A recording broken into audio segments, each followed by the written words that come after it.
Final Fantasy VII has garnered a large fan base and spawned an entire franchise of its own for the developers of what is now Square Enix. The story direction was the result of collaboration between NOJIMA Kazushige, KITASE Yoshinori, NOMURA Tetsuya, and SAKAGUCHI Hironobu in the early stages. I think due to this, the game's plot and twists can sometimes seem cluttered, but everything comes into focus, for me at least, when we examine Final Fantasy VII's main characters and locations as allegories. An allegory is a symbolic expression that uses characters and events to represent and express deeper themes and meanings that exist in the real world. These themes can often be political or contain philosophical concepts regarding life and death. I believe in this vein, Sephiroth alone is an allegorical concept that represents more than just one individual character. Sephiroth may just seem like one character. He has one face and apparently one body, but if we understand his purpose as allegory, things start to come into focus. So I would like to ask the viewer these questions. What is Sephiroth's allegorical function? What ideology does he represent if he isn't just some big bad? I will give you a moment to think of your answer, and then I will provide mine. Okay, here's my answer. Sephiroth is white supremacy. You might be thinking, what? How is that even relevant in a sci-fi fantasy game? And to that I would be like, it's always relevant in sci-fi and fantasy. Just look at Star Wars for an example. Nazism, a pertinent manifestation of white supremacy, saturates Paul Verhoeven's Starship Troopers. Similar issues were also explored in Skyrim and many other sci-fi and fantasy films, games, and literature. Hopefully this video will put some things into perspective. To start with, Sephiroth was the result of a controlled experiment to synthesize the perfect soldier. His creator, Hojo, is a callous and mad scientist with a vision of perfection. And this is where we can draw the line from allegorical fiction to reality. While it may not be a perfect connection, I suspect that Hojo is somewhat inspired by two people, Nazi scientist Joseph Mengele and Imperial Japan's War Minister Tojo Hideki. The former was notorious for his bizarre and cruel human experiments in the Auschwitz concentration camp. He notoriously stated, "I am a laboratory mole. The laboratory is my secret garden," in the context of having experimented on human test subjects. The latter was the Prime Minister, War Minister, and Chief of the Imperial Japanese Army General Staff during World War II. For all intents and purposes, Tojo was the de facto dictator of Japan, while the Emperor remained in his sinecure position merely as a symbol of Japan's imperial status. Tojo was also known for wearing round spectacles and having a shoddy mustache. Depending on the source, you might find Tojo ordered human and germ experiments at the Unit 731 facility in Manchuria, or that he rejected proposals to use such weapons. Whichever is the case, he oversaw the entire Japanese war apparatus and allowed Unit 731 to function as a site for unthinkably cruel human experiments. So this character that births Sephiroth is the product of the Axis history of human experiments for mass casualties and the development of so-called perfect humans, and thus a super soldier. A discourse analysis of prevailing beliefs of what a super soldier would look like at the time favored the German depictions over the Japanese, and Japan's militarism was modeled after the Prussian Field Service Regulations model since 1889.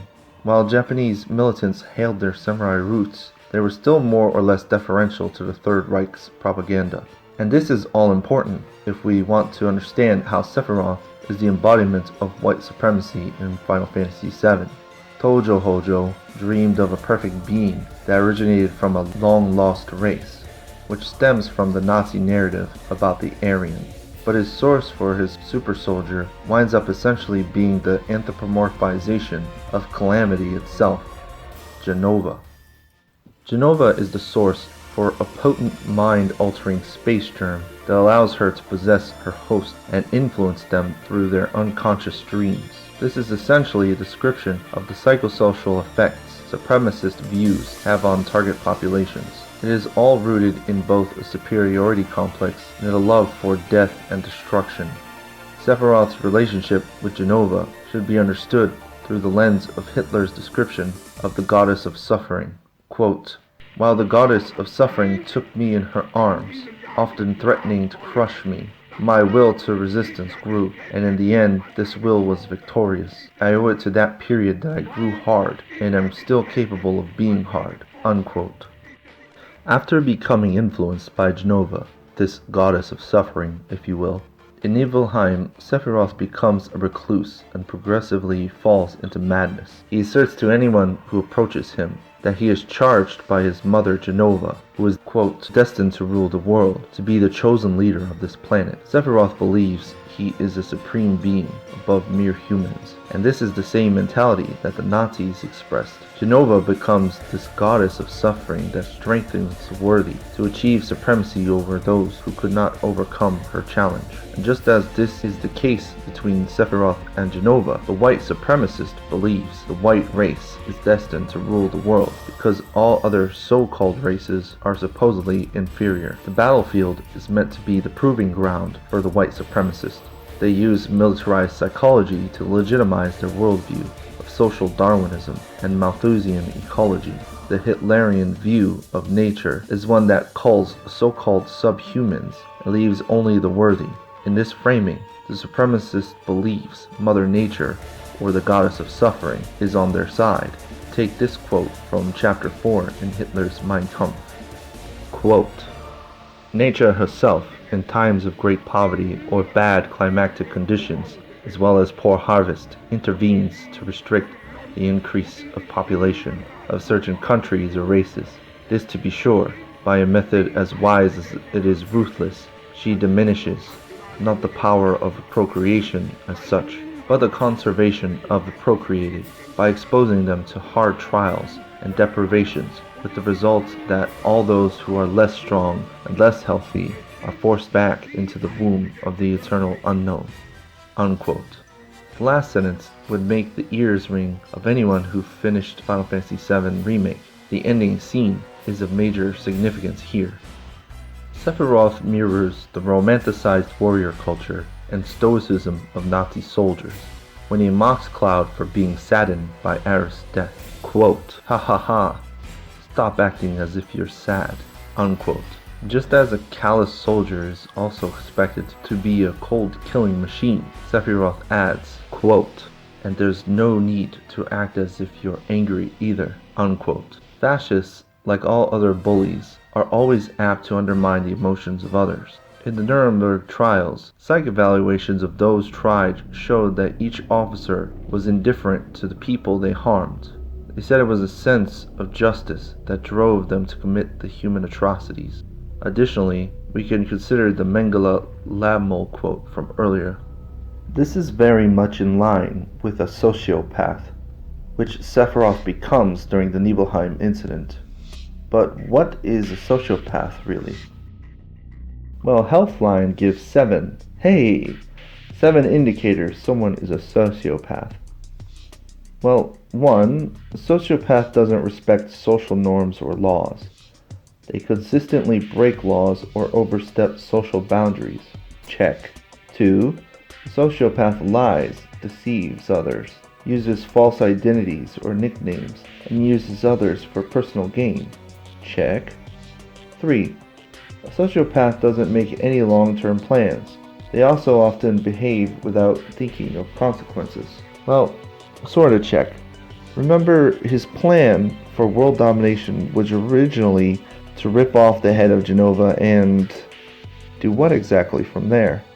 And in his psychotic break, he just lit Nibelheim on fire for no apparent reason. His long-term plan only came into focus for brief moments until he joined the livestream in the northern cave. So, on to point 4. Sociopaths show aggressive or aggravated behavior. They consistently get into fights or physically harm others. Check. 5. A sociopath doesn't consider their own safety or the safety of others. Sorta check. In the Nibelheim incident, Sephiroth's delusions of grandeur led to him being tossed into the Mako pool. Point 6. A sociopath doesn't follow up on personal or professional responsibilities. This can include repeatedly being late to work or not paying bills on time. Check. He abandoned Shinra altogether. And number 7. A sociopath doesn't feel guilt or remorse for having harmed or mistreated others. Double, triple, quadruple check. Speaking of sociopaths, Hojo deemed Sephiroth a success, and all other clones failures. Sephiroth used the powers of Genova's suggestion to deceive Cloud into thinking he himself was one of those clones in order to manipulate him. Quote, 5 years ago you were constructed by Hojo, piece by piece, right after Nibelheim was burnt. A puppet made up of vibrant Genova cells, her knowledge and power of the Mako. An incomplete Sephiroth clone, not even given a number. That is your reality. Unquote.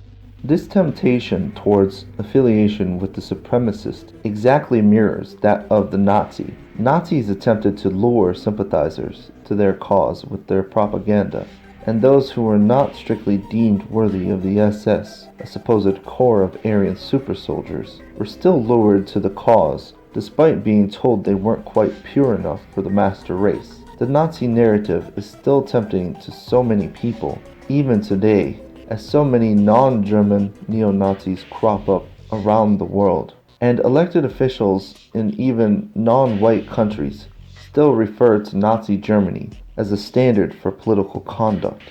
Sephiroth may have an otherworldly appearance, but his dialogue and conduct mirror the beliefs of a white supremacist. What's more, there are plenty of allusions to religious supremacy as well, but that will have to be the topic for another presentation on the allegory of Final Fantasy VII. I hope this all made sense to you viewers out there. Let me know if you agree with my analysis. Thank you for listening, and until next time. That which lies ahead does not yet exist.